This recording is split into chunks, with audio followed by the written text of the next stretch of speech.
یہ کیا کیا تم نے؟ سائمہ روم میں آئی تو سامنے کا منظر دیکھ کر چونک گئی۔ کلثوم کلثوم سائمہ نے آواز دی۔ جی بھابی۔ کلثوم آگے کچھ بولتی ان کی آنکھیں کھلی کھلی رہ گئی۔ یہ کیا کیا ہادی؟ کلثوم نے 6 سالہ ہادی سے پوچھا تو ہاتھ میں کینچی لیے کھڑا اور 2 سالہ نور فرش پر بیٹھی رو رہی تھی۔ اماں مجھے یہ پاگل بول رہی تھی، ہادی غصے سے کہا۔ تو کیا مطلب تم اس کے بال کاٹ دو گے، وہ بھی ایسے؟ سائمہ نے ہادی کو ڈانٹتے ہوئے کہا۔ بھابی میری بچی کے اتنے اچھے بال اڑا دیے۔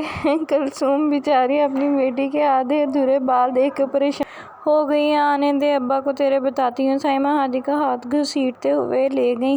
تو آج آپ کو دکھاتے ہیں ایک ایسا خاندان جو پریشان ہے 2 پاگلوں کی وجہ سے۔ امی میں کیسے جاؤں گی کالج بتائیں؟ یار نور بیگ لیے تیار تھی تو ہادی کے ساتھ چلی جاؤ۔ سائمہ نے چائے کی سپ لیتے ہوئے کہا۔ میں اس بے روزگار کے ساتھ نہیں جاؤں گی۔ تو بیٹھی رہو کیونکہ سارے مرد فیکٹری جا چکے ہیں، سائمہ کہہ کر اٹھ گئی۔ کیا ہوا کالج نہیں گئی؟ ہادی نے اپنی بائیک کی چابی گھماتے ہوئے کہا۔ چھوڑنے والا کوئی نہیں، اس لیے نور نے منہ بنا کر کہا چلو میں چھوڑ دیتا ہوں۔ ہیں تم مجھے چھوڑو گے؟ بیٹا سچ سچ بتا دو کام۔ نور کو ہادی کے آفر پہ یقین نہیں آیا۔ چلو راستے میں بتاتا ہوں۔ ہادی نے نور کو آنکھ مارتے ہوئے کہا۔ امی میں ہادی کے ساتھ جا رہی ہوں، نور نے کہا اور چلی گئی۔ آج تو پکا کسی ایک کی شامت ہے، سائمہ نے کلثوم سے کہا۔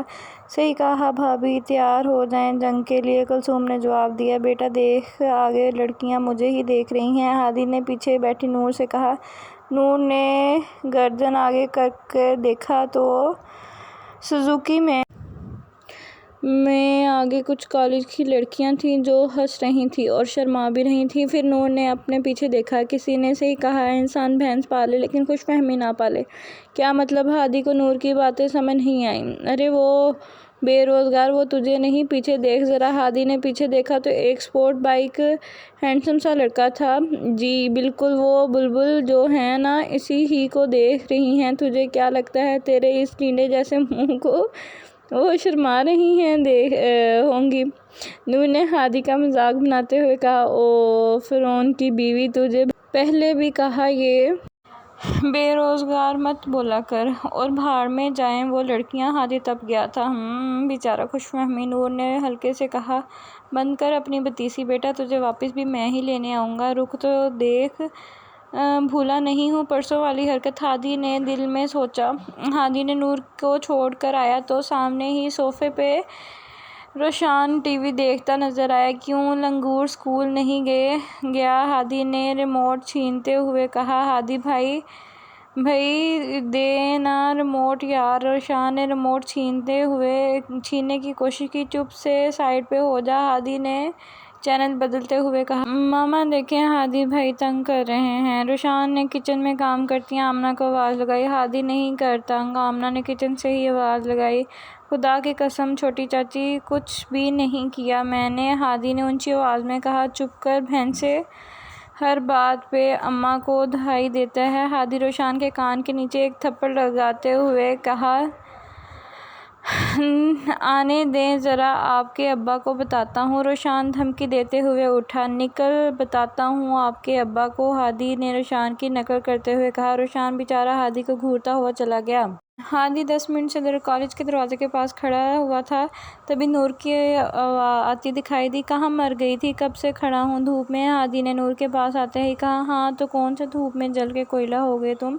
ہادی خاموش رہا کیونکہ جواب تو کچھ دیر میں نور کو ملنے والا تھا۔ گھر سے 2 اسٹاپ دور ہادی نے بائیک روکی، ایک کیبن کے پاس اتر تو ہادی نے نور کو اترنے کا کہا۔ اسے لگا شاید ہادی کو کچھ لینا ہوگا، وہ اتر گئی۔ تیرے پاس پیسے ہیں؟ ہادی نے پوچھا۔ نہیں فی الحال تو نہیں ہے، آج کالج میں سب ختم ہو گئے۔ کیوں، کیا ہوا؟ نور نے کہا۔ کیونکہ اب تو یہاں سے پیدل گھر جائے گی، ہادی نے بول کر بائیک بھگا دی۔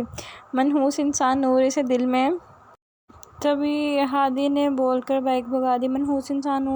میں کوستی رہ گئی۔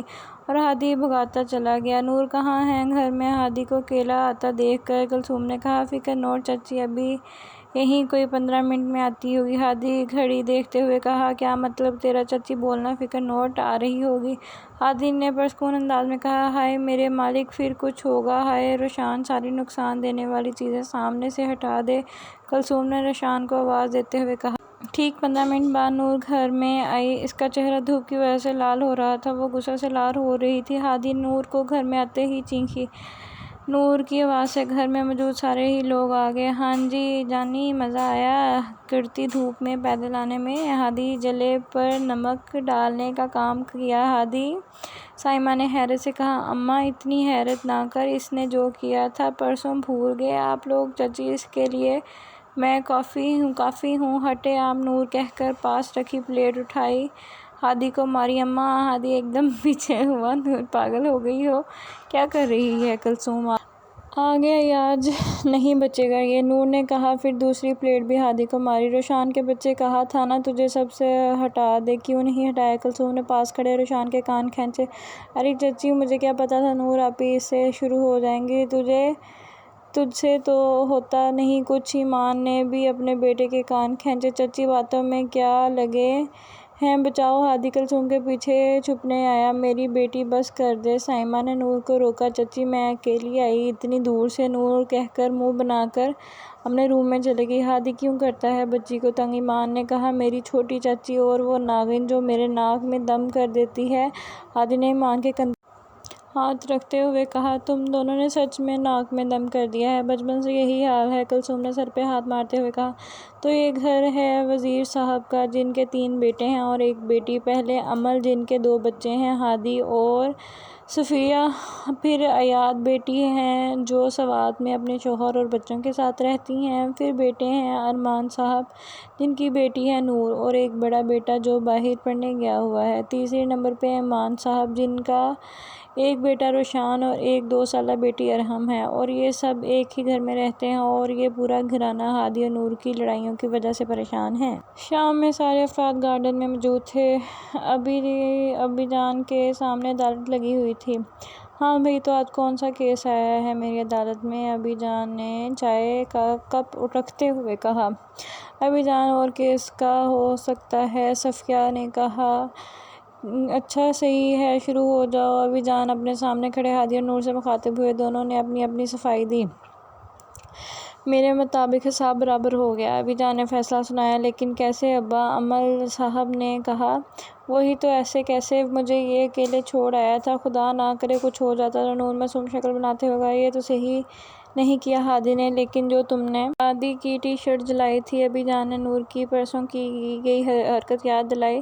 چلو بھاگو، اب ہو گیا فیصلہ، ابی جان نے کہہ کر جان چھڑوائی۔ نور نے ہادی کی طرف دیکھتے ہوئے دل میں کہا، بیٹا بچے گا نہیں تو بدلہ تو میں لے کے رہوں گی۔ نور گھورتی ہوئی اپنے ابا کے پاس بیٹھ گئی۔